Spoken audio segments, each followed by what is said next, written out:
Shu 2004 akalarim bilan PUBG o'ynayapmiz. Bir payt PUBG boshlab oldik. Bittasini akkauntiga hayron qoldim to'g'risi.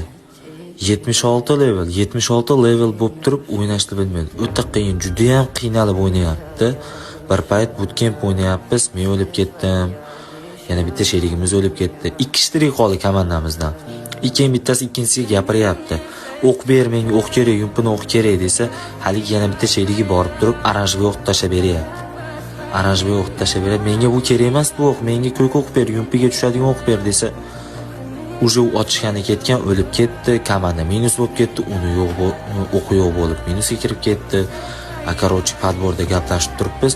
Nimaga men sendan ko'k patronli o'q so'raganimda sen menga VSS ga tushadigan, pistoletlarga tushadigan o'q berding deb gapirsa, uzr oshna, endi biz 2009-yil bizni paytimizda yumpiga ham, P90larga ham oranjli o'q tushardi deb aytdi. O'ylayapsan, qanaqa? Вообще ta'sirli-da u. O'ylaylar bir pasda